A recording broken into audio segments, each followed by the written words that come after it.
Brought to you by MDH मसाले। उत्तर प्रदेश राजनीति में कुछ साल पहले अहम रोल निभाने वाले नेता आजम खान को लेकर आजम खान सत्ता के साथ ही एक अलग डायमेंशन पर आ गए। सत्ता में योगी आदित्यनाथ आए तो सारी हनक और सारी ठसक गई और अब आजम खान की महत्वाकांक्षी प्रोजेक्ट जौहर यूनिवर्सिटी पर भी खतरा है, जिसकी झलक आज एनफोर्समेंट डायरेक्टरेट के एक्शन में दिखाई दी। उत्तर प्रदेश से दिल्ली तक आजम के ठिकाने कैसे ईडी के निशाने पर आए, इस रिपोर्ट में आपको दिखाता हूं।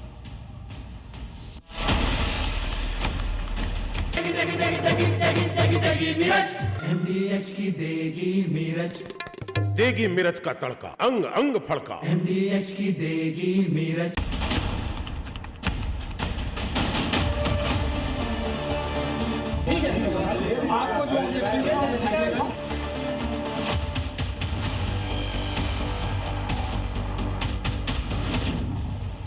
आजम खान पर कसा शिकंजा, यूपी से दिल्ली तक ईडी का छापा।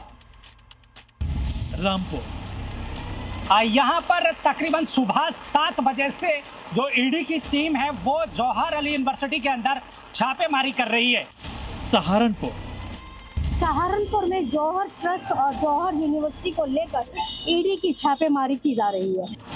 दिल्ली सैयद खालिद यहाँ रहते हैं, जो बताया जा रहा है कि जौहर ट्रस्ट से जुड़े हुए हैं। 2 राज्यों और 3 शहरों के 10 ठिकाने पर प्रवर्तन निदेशालय की रेड में टारगेट पर थे समाजवादी पार्टी के पूर्व विधायक और कद्दावर नेता आजम खान, जिसकी वजह है रामपुर का जौहर यूनिवर्सिटी।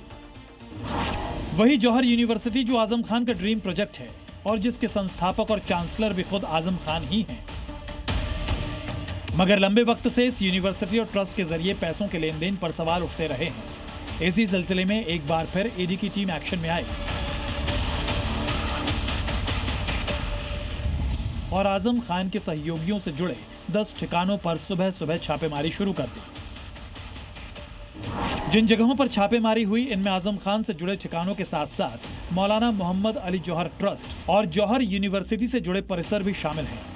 जौहर अली यूनिवर्सिटी के मुख्य गेट पर जो भारी पुलिस फोर्स है वो तैनात किया गया है। बताया जा रहा है कि 7 बजे से जो ईडी की टीम है वो यहाँ पर छापेमारी कर रही है और आजम खान के जौहर अली यूनिवर्सिटी में जो मनी लॉन्ड्रिंग से संबंधित कागजात हैं वो खंगाले जा रहे हैं। ईडी की जांच की आंच सिर्फ रामपुर और जौहर यूनिवर्सिटी तक सीमित नहीं रही। ईडी के निशाने पर वो लोग भी थे जो आजम खान के करीबी और जौहर ट्रस्ट से जुड़े थे। इसमें सहारनपुर के सीए दीपक गुप्ता का नाम भी शामिल है, जिनके दफ्तर पर सुबह 5 बजे ही ईडी की टीम पहुंच गई। महत्वपूर्ण दस्तावेज खंगाले जा रहे हैं। फिलहाल ईडी इस मामले में कोई भी जानकारी देने से बच रहा है, लेकिन छापेमारी लगातार जारी है। माना जा रहा है कुछ महत्वपूर्ण दस्तावेज हैं, मोबाइल्स हैं या अन्य और चीजें हैं, उनको खंगाला जा रहा है। दरअसल ये पूरी कार्रवाई PMLA के तहत हुई है, जहां जौहर ट्रस्ट और जौहर यूनिवर्सिटी से जुड़ा कथित मनी ट्रेल शामिल है। जांच एजेंसीज को शक है कि कुछ सरकारी ठेकों से जुड़े फंड को निजी ठेकेदारों के जरिए कथित तौर पर डाइवर्ट किया गया। बाद में उस रकम का इस्तेमाल ट्रस्ट और यूनिवर्सिटी से जुड़ी गतिविधियों में हुआ। ईडी अब ये पता लगाने में जुटी है कि सरकारी ठेके का पैसा कहां से आया, किसके जरिए आगे बढ़ा, कहां ट्रांसफर हुआ और आखिर में इस्तेमाल कहां किया गया। इस कथित धोखाधड़ी की एक कड़ी दिल्ली के जसोला विहार से भी जुड़ी है, जहां रहने वाले सैयद खालिद के घर में ईडी ने सुबह सुबह दबिश दी। दरअसल 84 मामले जो आजम खान के खिलाफ दर्ज हैं, उसमें कई सारे मामले मनी लॉन्ड्रिंग के भी हैं, जिसको लेकर ईडी को सारे दस्तावेज सौंपे गए थे। उस दस्तावेजों के ऊपर जांच करने के बाद जिस तरीके से फंड आया, कहां से फंड आया, उन सब चीज़ों को लेकर ईडी अब लगातार छापेमारी कर रही है। ईडी का ये एक्शन ऐसे वक्त में हुआ है जबकि जौहर यूनिवर्सिटी की 40 में से 38 इमारतों को गिराने के आदेश पर पहले से विवाद चल रहा है। हालांकि इस आदेश पर फिलहाल अंतरिम रोक लगी हुई है और अगली सुनवाई 25 अगस्त को होनी है, लेकिन बुलडोजर पहुंचने से पहले ही ईडी की टीम पहुंच गई। ये लोग खुद चाहते हैं कि आजम खान जी को इसी तरह तंग किया जाए, परेशान किया जाए। ये सरकार में जब सपा की सरकार थी तो बहुत परेशान किए थे अखिलेश जी को, शिवपाल जी को, तो इस नाते इस तरह का खेल हो रहा है। जाहिर है यूपी चुनाव से पहले जब समाजवादी पार्टी एक बार फिर से आजम खान को साधने में जुटी है, ऐसे में ईडी की रेड ने जौहर यूनिवर्सिटी के साथ साथ इसके संस्थापक आजम खान की मुश्किलें भी बढ़ा दी हैं। Bureau report. जी मीडिया।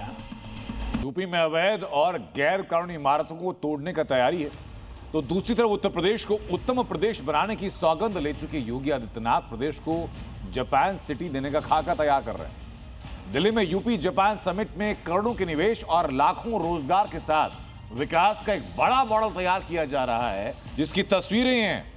ये आने वाले वक्त में उत्तर प्रदेश की तस्वीर और तकदीर दोनों बड़ी तरीके से बदल देगा। जिन्होंने यूज किया है वो जानते हैं असली हींग का स्वाद। MDH सुपर हींग, शुद्धता का असली तड़का। MDH। यूपी जापान की विरासत खोल रही विकास के द्वार। उत्तर प्रदेश और जापान के संबंध हमारे प्राचीन सभ्यतागत विरासत पर आधारित है। जापान को भारत भाया, योगी ने रास्ता सुझाया। Japan land of the rising sun है और Uttar Pradesh land of the सूर्य वंश है, land of the Shri Ram है। जापान सिटी, करोड़ों का निवेश, ग्रीन हाइड्रोजन, टेक्नोलॉजी ट्रांसफर, रोजगार के अवसर। योगी सरकार का 2028 तक उत्तर प्रदेश को 1 ट्रिलियन इकोनॉमी बनाने का लक्ष्य है और दिल्ली में हो रही यूपी जापान इन्वेस्टमेंट मीट 2026 इस लक्ष्य को हासिल करने की तरफ योगी आदित्यनाथ का एक और बड़ा कदम है। इस समिट में सीएम योगी ने जापान के बिजनेस डेलीगेशंस के साथ द्विपक्षीय बैठक की। इस समिट के जरिए जापानी तकनीक और यूपी की औद्योगिक क्षमता की दोहरी ताकत से निवेश का नया अध्याय शुरू करने पर दोनों देशों की तरफ से सहमति बनी। 18 से 23 अगस्त तक होने वाली यूपी जापान इन्वेस्टमेंट मीट 2026 में यामानाशी के गवर्नर कोटारो नागासाकी के नेतृत्व में 200 से ज्यादा जापानी उद्योगपति और सीईओ यूपी में निवेश की संभावनाएं तलाश रहे हैं। दिल्ली में आज Uttar Pradesh Japan investment meet 2026 का आगाज हुआ। इस कार्यक्रम को संबोधित करते हुए मुख्यमंत्री योगी आदित्यनाथ ने साफ कहा कि उत्तर प्रदेश में इंफ्रास्ट्रक्चर और कानून व्यवस्था के दम पर देश और दुनिया के तमाम इन्वेस्टर्स लगातार इन्वेस्ट कर रहे हैं, जिससे उत्तर प्रदेश का ग्राफ इन्वेस्टमेंट के मामले में लगातार बढ़ रहा है। 6 दिन तक चलने वाले यूपी जापान इन्वेस्टमेंट मीट 2026 में 3,191 करोड़ रुपए के प्रोजेक्ट्स और 500 एकड़ में बनने वाली प्रस्तावित जापान सिटी बड़ा आकर्षण का केंद्र है। आपको बता दें कि Yamuna expressway industrial development authority यानी येडा में बनेगी जापान सिटी। इस प्रोजेक्ट के लिए 500 एकड़ की जमीन का चयन किया गया है। उत्तर प्रदेश सरकार जापान सिटी का प्लान सामने रखेगी और उत्तर प्रदेश में जापानी बिजनेस के लिए मौजूद इन्वेस्टमेंट के मौकों की जानकारी देगी। इस डेवलपमेंट प्लान से यूपी में supply chain integration, technology transfer और रोजगार बढ़ने की संभावना तेज होगी। यूपी के युवाओं को जापानीज मैन्युफैक्चरिंग कल्चर से जोड़ना हमारी प्राथमिकता है। जापान की मैन्युफैक्चरिंग एक्सीलेंस और यूपी की यंग फोर्स से एक नया स्किल इकोसिस्टम तैयार हो सकता है। दिल्ली में चल रहे यूपी जापान इन्वेस्टमेंट मीट 2026 को लेकर जापानी डेलीगेशन भी काफी उत्साहित नजर आ रहा है। समिट में पहुंचे जापानी डेलीगेट्स ने मैन्युफैक्चरिंग फैसिलिटी की ग्राउंड ब्रेकिंग को कंपनी के लिए महत्वपूर्ण माइलस्टोन बताते हुए उत्तर प्रदेश के साथ बढ़ते नए संबंधों की सराहना की। दोनों सरकारों के बीच पहले से ही बहुत अच्छे संबंध हैं और आगे हम चाहते हैं कि निजी कंपनियां हैं उनके बीच संबंध और मजबूत बने। जो जापानी कंपनियां हैं वो उत्तर प्रदेश में निवेश करने के लिए इच्छुक हैं और हम समझते हैं कि मुख्यमंत्री श्री योगी जी के नेतृत्व में हमारी ये जो इच्छा है इसे ठोस रूप दे पाएंगे। इसमें कोई शक नहीं कि योगी सरकार के 2 कार्यकाल में उत्तर प्रदेश की तस्वीर तेजी से बदली है। कानून व्यवस्था से लेकर सुरक्षा, सिंगल विंडो सिस्टम और सरकारी मदद ने निवेश और निवेशकों को आकर्षित किया है और यही वजह है कि दुनिया के तमाम बड़े देशों की बड़ी कंपनियों को यूपी में अपना भविष्य नजर आ रहा है। दिल्ली से नीरज पांडे के साथ ब्यूरो रिपोर्ट, जी मीडिया। उत्तर प्रदेश में विधानसभा चुनाव के लिए उल्टी गिनती शुरू हो चुकी है।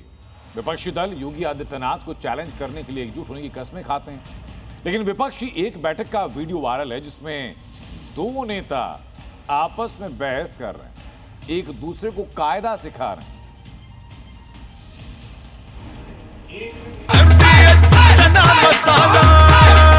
अब छोलिया हो या लोबिया, सफेद चने या काले चने, सब कुछ मजेदार बने। सहारनपुर में दिशा की बैठक दिशाहीन हो गई। कांग्रेस सांसद और सपा विधायक के बीच हुई तकरार की ये तस्वीरें सोशल मीडिया में वायरल हो रही हैं। बीजेपी को हराने का दावा करने वाले इन नेताओं ने एक दूसरे को पकौड़े खिलाने की बात कर डाली। पहले आप पूरा संवाद सुनिए, फिर सफाई भी सुनाएंगे।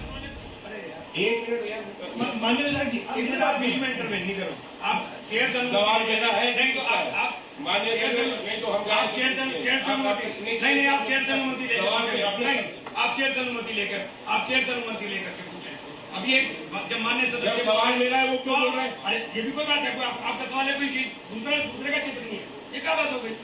आप भी पूछिए, आप दिशा की मीटिंग है, कोई दिशा की मीटिंग नहीं है। नहीं दिशा की मीटिंग है, नहीं हमने बर्दाश्त नहीं, ये नियम से चलेगी, नियम से चलेगी, नहीं नियम से चलेगी, नियम से चलेगी। चेयर की अनुमति के बिना नहीं, बाहर करिए, नहीं चेयर की अनुमति के बिना नहीं। आपको सवाल तो हमारा है, जब हम संतुष्ट नहीं है जवाब से, आप आगे थोड़ी ना बढ़ गए ना। मदद की तो आप गलत जानकारी को दे रहे हैं। दिलचस्प बहस को देश देख रहा है, जाहिर है इस पर सफाई भी आनी ही थी। कांग्रेस सांसद इमरान मसूद ने अपनी बात दोहराई और आशु मलिक को जिम्मेदार ठहराया। कोई मामला नहीं था, सब लोगों को बोलने का। मैं बैठक की अध्यक्षता कर रहा हूँ, तो मेरा जिम्मेदारी है कि सब बोलें।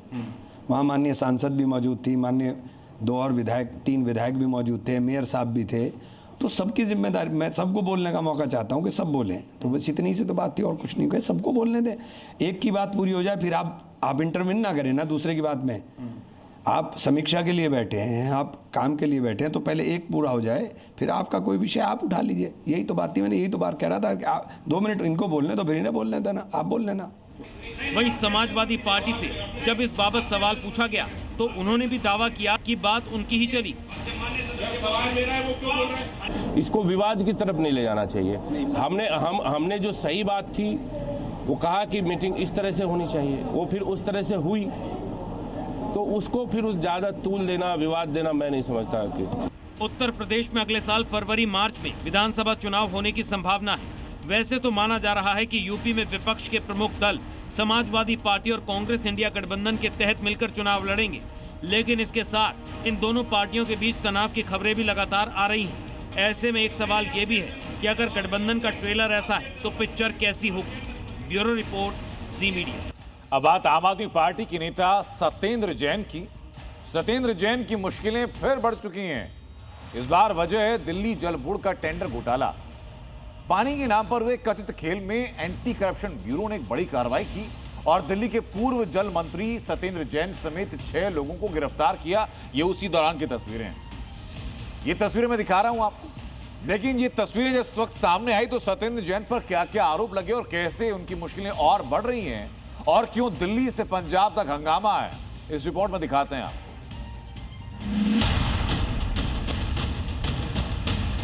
पंजाब चुनाव की वजह से किया जा रहा है। भ्रष्टाचार का एक मॉडल विकसित किया गया अरविंद केजरीवाल द्वारा। बीजेपी के द्वारा किए गए विच हंट का हिस्सा है। दिल्ली का टेंडर घोटाला मामला अब सियासी दंगल से निकलकर राउज एवेन्यू कोर्ट की दहलीज पर पहुंच चुका है। मंगलवार को एसीबी के नाटकीय एक्शन के बाद जब पूर्व जल मंत्री सत्येंद्र जैन और अन्य आरोपियों को कोर्ट में पेश किया गया तो बचाव पक्ष के वकीलों ने पुलिस और एसीबी की पूरी कार्रवाई पर ही सवाल खड़े कर दिए। सत्येंद्र जैन की तरफ से पेश हुए वकील हरिहरन ने कोर्ट में एसीबी की दलीलों को आड़े हाथों लिया। उन्होंने कहा कि एफआईआर दर्ज होने के 27 महीने बाद अचानक गिरफ्तारी की गई। जिन टेंडरों की बात की जा रही है वे अक्टूबर 2022 में दिए गए थे और उस वक्त सत्येंद्र जैन दूसरे मामलों में पहले से ही जेल में बंद थे। ऐसे में टेंडर प्रक्रिया में उनकी भूमिका का सवाल ही पैदा नहीं होता। कोर्ट में उस वक्त स्थिति और दिलचस्प हो गई जब एसीबी ने खुद सत्येंद्र जैन की पुलिस रिमांड नहीं मांगी। एसीबी ने केवल आरोपी अंकित श्रीवास्तव की पुलिस कस्टडी मांगी, जबकि सत्येंद्र जैन समेत बाकी आरोपियों को जुडिशियल कस्टडी में भेजने की अर्जी दाखिल की। मामले की तह में जाएं तो यह पूरा खेल करीब 1943 करोड़ रुपए के टेंडर से जुड़ा है। दिल्ली जल बोर्ड ने 10 सीवेज ट्रीटमेंट प्लांट को अपग्रेड करने के लिए 4 टेंडर निकाले थे।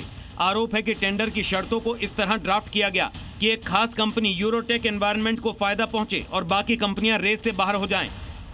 अदालत के भीतर चल रही इस कानूनी जंग के बाहर दिल्ली की राजनीति गर्मा गई है, जहां आम आदमी पार्टी से केंद्र सरकार की साजिश बता रही है। तो वहीं बीजेपी का कहना है कि दिल्ली में नेताओं, अफसरों और ठेकेदारों का एक भ्रष्ट तंत्र काम कर रहा था, जिसका भंडाफोड़ हो गया है। आम आदमी पार्टी के नेता सत्येंद्र जैन जी की गिरफ्तारी बीजेपी के द्वारा किए गए विच हंट का हिस्सा है। एक तरफ भारतीय जनता पार्टी है जो दिल्ली में एक के बाद घोटाले कर रही है, लेकिन उस पर कोई भी एक्शन नहीं लिया जा रहा है। सत्येंद्र जैन की गिरफ्तारी ने एक बार फिर अरविंद केजरीवाल के उस ढोंगी ईमानदारी को दुनिया के सामने पर्दाफाश कर दिया है। कुल मिलाकर के ये सत्ता के संरक्षण में भ्रष्टाचार का एक मॉडल विकसित किया गया अरविंद केजरीवाल द्वारा, जिसमें राजनेता, अधिकारी, ठेकेदार और अन्य तमाम लोग इसके अंदर शामिल थे।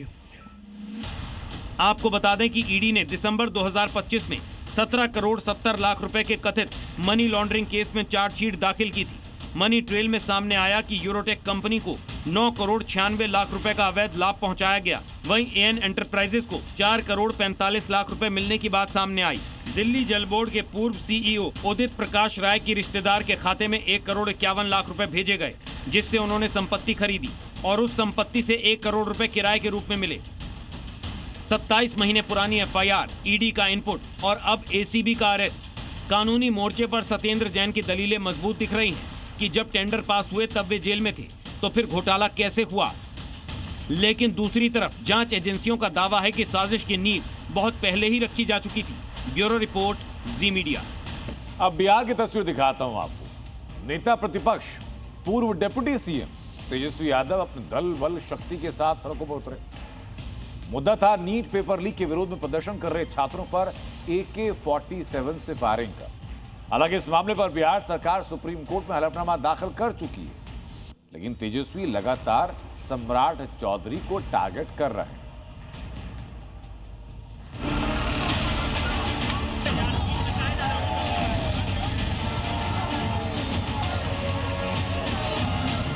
कब तक रोकेगी, कब तक जेल भेजेगी, कब तक गोलियां चलाएगी। बिहार में परीक्षा लीकेज एक पैटर्न बन चुका है।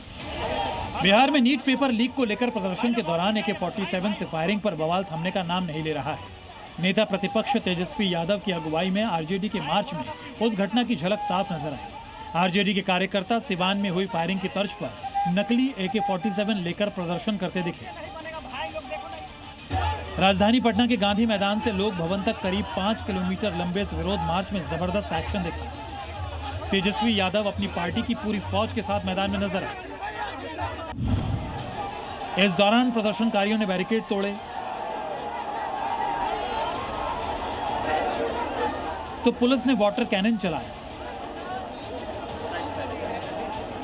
पटना पुलिस के पानी की बौछार का सामना तेजस्वी यादव समेत आरजेडी के सैकड़ों कार्यकर्ताओं ने किया और फिर तेजस्वी यादव बैरिकेड पार कर दूसरी तरफ पहुंच गए, जिसके बाद तेजस्वी यादव को पुलिस ने हिरासत में ले ली। लेकिन आरजेडी कार्यकर्ताओं ने उस बस को घेर लिया जिसमें पुलिस ने तेजस्वी यादव को बैठाया था। इस बीच तेजस्वी यादव ने बिहार सरकार से फिर वही सवाल दोहराया कि आखिर सिवान में प्रदर्शनकारियों पर 25 जुलाई को AK-47 चलाने का आदेश किसका था। कोई बहाली प्रक्रिया ढंग से नहीं हो रही है। AK-47 से निर्दोष छात्रों पर गोलियां चलाई जा रही है। जवाबदेही तय नहीं हो रही है। किसके आदेश पे ये गोली चलाने का आदेश मिला। एक तरफ तेजस्वी AK-47 से फायरिंग पर सवाल उठा रहे थे तो दूसरी तरफ उनके कार्यकर्ता AK-47 की रेप्लिका लेकर प्रदर्शन कर रहे थे और फायरिंग का सीन क्रिएट कर रहे थे। दरअसल आरजेडी का दावा है कि सिवान में 25 जुलाई को प्रदर्शन के दौरान 3 लोगों को गोली लगी और उनका इलाज पटना में हुआ। सवाल है कि जवान के पास AK-47 कैसे पहुंचे, हथियार किस यूनिट से जारी हुआ और इसे जारी करने का आदेश किस अधिकारी ने दिया। आरजेडी और तेजस्वी की मांग है कि हथियारों की पूरी कमांड चेन की भूमिका सार्वजनिक की जाए। कब तक रोकेगी, कब तक जेल भेजेगी, कब तक गोलियां चलाएगी। वाटर कैनन का भी प्रयोग किया गया आप लोगों पे। जो सत्ता में आया है उसको जाना तय है, कोई परमानेंट नहीं होता, सबका हिसाब लिया जाएगा। आरजेडी के विरोध मार्च में चर्चा भले ही AK-47 की ज्यादा हुई, मगर केंद्र में पेपर लीक भी रहा। आरजेडी का दावा है कि बिहार में परीक्षा लीक एक परंपरा बन गई है और बेरोजगारी का दंश झेल रहे युवाओं के सवाल का सामना सम्राट सरकार को करना ही होगा। अच्छा लीकेज एक पैटर्न बन चुका है। बेरोजगारी का दंश युवा अब झेल नहीं पा रहा। उसको रेटरिक नहीं चाहिए, समाधान चाहिए कि सरकार प्रोएक्टिव नहीं है, रिएक्टिव है। जनता अपना दम दिखाती है तो बदलाव। हालांकि तेजस्वी यादव को थोड़ी देर में पुलिस थाने से छोड़ दिया गया, लेकिन बाद में वो अपने पार्टी के वरिष्ठ नेताओं के साथ राज्यपाल से मुलाकात करने गए। लेकिन बड़ा सवाल यह है कि पेपर लीक और प्रदर्शनकारियों पर फायरिंग को लेकर आरजेडी का ये विरोध मार्च सीएम सम्राट चौधरी पर कितना प्रेशर बनाती है, क्योंकि बिहार सरकार कल ही इस मुद्दे पर सुप्रीम कोर्ट में हलफनामा दाखिल कर चुकी है, जिसमें साफ कहा है कि फायरिंग से कोई भी छात्र घायल नहीं हुआ। प्रशांत झा, पटना, जी मीडिया। मुंबई से सटे मीरा भाईंदर में हर साल बकरीद पर हंगामा होता है, लेकिन अब म्युनिसिपल कॉर्पोरेशन एक ऐसा प्रस्ताव ला चुकी है जिससे अगले साल बकरीद पर हिंदू मुस्लिम सामने ना आए।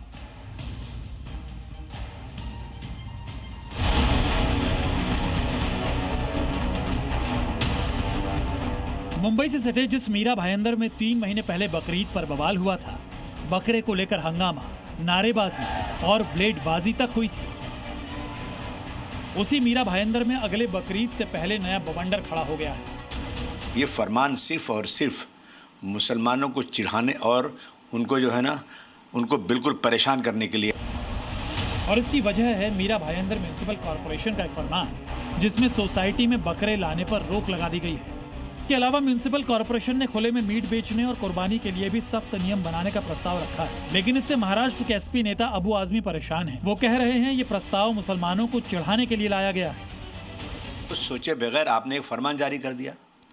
पहले आप पूरा स्लाटर हाउस बनाइए, हर घर के करीब में, बहुत दूर ना हो, छोटे छोटे स्लाटर हाउस बनाइए, टेम्परेरी बनाइए उसको ज़बह करने के लिए, तो फिर कोई ज़िद नहीं करेगा। लेकिन ये फरमान सिर्फ और सिर्फ मुसलमानों को चिढ़ाने और उनको जो है ना, उनको बिल्कुल परेशान करने के लिए है। और जो है ये सरकार जो है यही मजहब का नाम लेकर के आज सत्ता में है। अबू आजमी इस फैसले पर सवाल उठाते हुए पूछ रहे हैं कि बकरीद के दिन बकरा कहां से लाएंगे। वहीं इलाके के लोगों की भी अपनी अपनी राय है। ये रिस्ट्रिक्शन तो हर जगह आ गई है, पाबंदी, तो ये सरासर जो है ज्यादती है। लेकिन बकरा पालना भी जुर्म हो जाएगा। बल्कि त्योहार को एक टारगेट बनाया जा रहा है, मुसलमान को टारगेट बनाने की एक कोशिश है। मीरा भाईंदर म्युनिसिपल कॉर्पोरेशन को यह प्रस्ताव क्यों लाना पड़ा, इसकी वजह भी समझिए। पिछले 2 सालों से बकरीद के दौरान हाउसिंग कॉम्प्लेक्स में बकरे लाने और कुर्बानी को लेकर मीरा भाईंदर शहर में विवाद चल रहा है। मुरादाबाद में एक आदमखोर तेंदुए का आतंक है। 15 दिनों के अंदर तेंदुए के हमले से 2 महिलाओं की मौत हो चुकी है।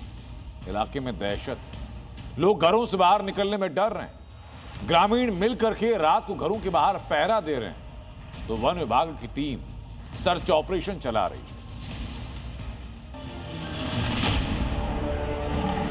मुरादाबाद में आदमखोर तेंदुए का आतंक। तेंदुए के हमले में महिला की मौत। तेंदुआ ने उस गांव में फिर से आतंक किया और एक महिला की मौत हो गई। बस उन्होंने बांध नहीं पाई, इतने चित्ते में आकर हमला कर दिया। तेंदुए के आतंक से दहशत में लोग, चारों तरफ अंधेरा और सन्नाटा, चेहरे पर खौफ, हाथों में लाठी डंडे, रात भर घरों के बाहर पहरेदारी। ये तस्वीर है मुरादाबाद के बाहपुर बलिया गांव की, जहां पर तेंदुए के हमले से महिला की मौत के बाद ग्रामीण दहशत में, खौफ ऐसा कि लोग रात भर सो नहीं पा रहे हैं। तेंदुए के डर से बच्चे और बुजुर्ग घरों में कैद हैं। युवा और अन्य लोग घरों के बाहर रात भर झुंड में पहरा देने को मजबूर हैं। बच्चे स्कूल जाने में डर रहे हैं तो महिलाएं चारा लेने नहीं जा पा रही हैं। अब आदमखोर तेंदुए के आतंक को खत्म करने के लिए खेतों और जंगलों में सर्च ऑपरेशन चल रहा है। ड्रोन से पूरे इलाके में निगरानी रखी जा रही है। जगह जगह पिंजरे लगाए गए हैं। कल भी तेंदुआ देखा है इसी गांव में? कल भी देखा। लेकिन कल एक आपके बगल वाले गांव में तेंदुए ने एक महिला को मार दिया। उस गांव में 2 तेंदुओं को पकड़ा गया, उसके बावजूद वहां पर हमला कर रहा है। हाँ तो सर हमला कितने तेंदुए हो सकते हैं? तेंदुए तो जी खूब है, हम तो तीसरे दिन चौथे दिन तेंदुआ नजर आता रहा। अच्छा, तीसरे चौथे दिन नजर आता है। डर लगता है आप लोग को? डर लगता नहीं, जब हमारी जान जाएगी तो हमें तो डर तो लगेगा ही। वन विभाग की टीम यहाँ पर है, लगता नहीं कि उनके रहने से कुछ सेफ्टी है? सेफ्टी क्या, वो हमारे साथ ही थोड़ी फिर रहे। दरअसल मंगलवार को बहापुर बलिया गांव में तेंदुए के हमले में महिला की मौत हो गई। मृतक महिला ब्रह्मा देवी दूसरी महिलाओं के साथ पशुओं के लिए चारा लेने गई थी। इसी दौरान घात लगाए बैठे तेंदुए ने उन पर हमला कर दिया। तेंदुए के हमले के बाद महिलाओं में चीख पुकार मच गई। आवाज सुनकर आसपास के लोग लाठी डंडे लेकर मौके पर पहुंचे। ग्रामीणों को आता देख तेंदुआ महिला को छोड़कर जंगल की ओर भाग गया। इसके बाद ग्रामीणों ने महिला को बाहर निकाला, लेकिन तब तक उसकी मौत हो चुकी थी। उन्हीं के ऊपर हमला करके और बच्चे पे दूसरे पे हमला करा, दूसरे पे भी हमला करा। परिवार का ही था? हाँ, परिवार का था, दूसरे परिवार का था, इससे सड़क खड़ंजे पार का। अच्छा। हाँ, तो इतने में जो हल्ला मचा तो वो भाग गया। तो आपके सामने ही ये हमला हुआ था? हाँ, हमारे सामने हुआ था हमला। तो आपने क्या उस समय, क्या आपका रेस्पॉन्स रहा, क्या आपने करा उस समय? हमने कहीं किल्ली मचाई, मैंने कहा देखो दीदी को चित्तली बढ़ गया, हमने ऐसी कही। महिला की मौत और तेंदुए के आतंक से ग्रामीणों में आक्रोश है। मौके पर पहुंची वन विभाग की टीम को भी ग्रामीणों के विरोध का सामना करना। बीती रात पंजाब का लुधियाना गोलीबारी से दहला। एक पिज्जा आउटलेट से दो बदमाशों ने घुसकर अंधाधुंध फायरिंग की, फरार हो गए। लेकिन कुछ देर बाद इस वारदात के पीछे विदेश में छिपकर बैठे गोपी लाहौरिया गैंग का नाम सामने आया। दरअसल विदेश भागने के बाद भी गोपी लाहौरिया पंजाब के कई शहरों में धमकी और रंगदारी की वारदातों को अंजाम देता है। इस बार जिस तरीके से फायरिंग की गई, उसने सुरक्षा एजेंसीज को अलर्ट कर दिया। 1 सेकंड, 2 टारगेट और 3 फायरिंग, और पंजाब के लुधियाना में आतंक और दहशत का माहौल पसर गया। लुधियाना के भाई रणधीर सिंह इलाके में एक पिज्जा आउटलेट में हुई फायरिंग की इस वारदात के पीछे नाम आया गैंगस्टर गोपी लाहौरिया का। गोपी लाहौरिया पंजाब में फैली अपराध की जड़ों से लिपटा एक खतरनाक नाम। गोपी लाहौरिया के बारे में बताएंगे आपको, लेकिन उससे पहले लुधियाना में गैंगस्टर की गैर कानूनी करतूत की गवाही देखिए। तारीख 18 अक्टूबर की रात, वक्त करीब 1:15 बजे। पिज्जा आउटलेट के किचन काउंटर के पास टेबल पर 2 लोग बैठे नजर आते हैं। किचन के अंदर भी लोग मौजूद हैं। लेकिन तभी रात 12:42 पर 2 शख्स पिज्जा आउटलेट में दाखिल होते हैं और 35वें सेकंड में ताबड़तोड़ 3 राउंड फायरिंग करके पूरे इलाके में दहशत फैला देते हैं।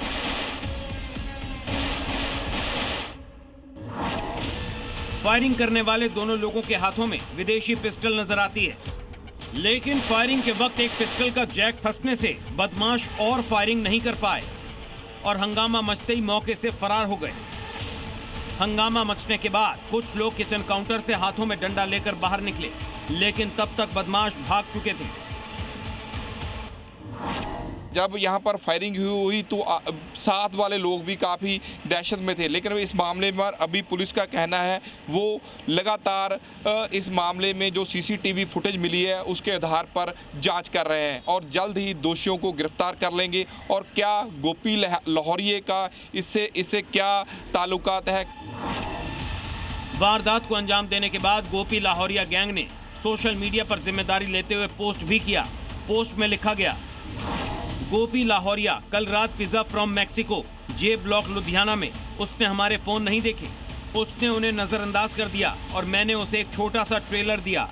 अगली बार सीधे माथे में गोली मार दी जाएगी। काम, जीवन, घर, परिवार सब कुछ आपका है और हम पहले ही मर चुके हैं। एक मरता हुआ आदमी अपने साथ बहुतों को ले जाता है। हमें कोई नहीं भूला है, हम सबको जानते हैं और हम सब पर नजर रख रहे हैं।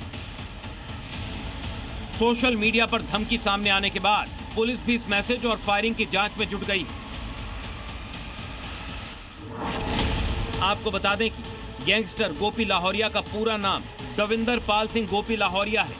गोपी लाहौरिया करीब 4 साल पहले मोगा छोड़कर विदेश भाग गया था और वहीं से अपनी गैंग को चला रहा है। गैंगस्टर गोपी लाहौरिया के खिलाफ धमकी, रंगदारी के करीब दर्जन भर मामले दर्ज हैं। गोपी लाहौरिया गैंग रंगदारी नहीं देने वालों पर नशेड़ियों को मोहरा बनाकर फायरिंग करवाता है। अपराध की दुनिया में एंट्री करने के बाद से गोपी लाहौरिया को हथियारों का शौक होने लगा था। यही वजह है कि 2022 में गोपी के घर से हथियार बरामद होने के बाद पुलिस ने पहला मामला दर्ज किया था और इसी मामले के बाद गोपी विदेश भाग गया। लेकिन लुधियाना में इस फायरिंग की वारदात को अंजाम देकर गोपी अपनी खौफ की जमीन को दोबारा सींचने की फिराक में है। ब्यूरो रिपोर्ट, जी मीडिया। एक तरफ पंजाब में गैंग दहशत फैला रहे हैं। तो मायानगरी मुंबई में धमकीबाज गैंगस्टर का पाकिस्तान कनेक्शन सामने आया। खुलासा यह हुआ कि सलमान खान के करीबी बाबा सिद्दीकी के बेटे और एनसीपी विधायक जिशान सिद्दीकी को जान से मारने की धमकी देने वाला जिशान अख्तर पाकिस्तान में छिपा है और मुन्नी का चहेता शहजाद भट्टी मायानगरी को दलाने के लिए जिशान जैसे गैंगस्टर्स की मदद कर रहा है।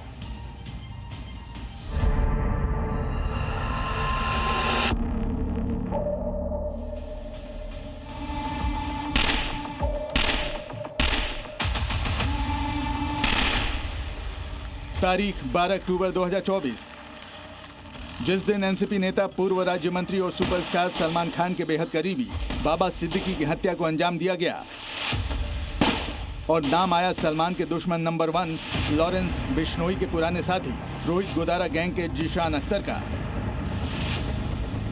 तारीख 13 अगस्त 2026, इस हत्याकांड के ठीक 1 साल 10 महीने और 1 दिन बाद जिशान अख्तर ने एक ऑडियो से माया नगरी को दहला दिया।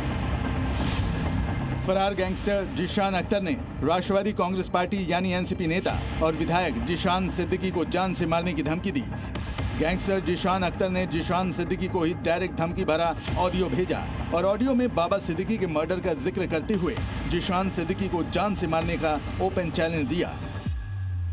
सोशल मीडिया पर ऑडियो वायरल होने के बाद जिशान सिद्दीकी की बहन ने बांद्रा पुलिस स्टेशन में शिकायत दर्ज कराई थी और अब मुंबई पुलिस की जांच में एक बड़ा खुलासा हुआ है। मुंबई क्राइम ब्रांच की जांच में सामने आया है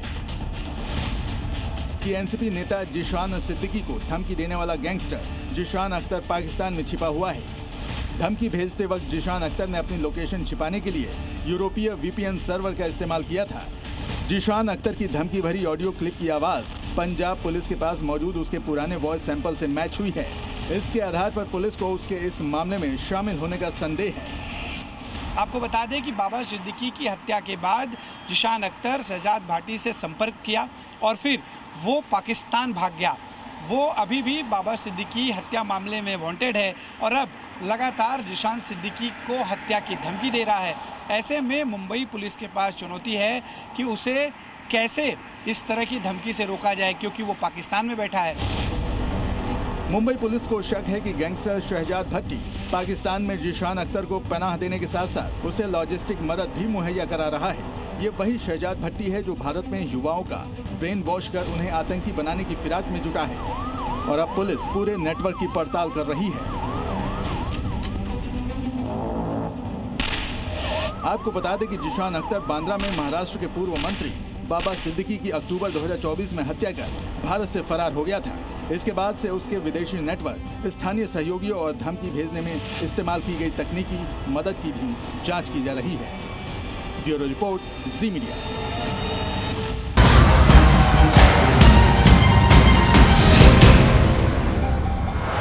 brought to you by MDH मसाले।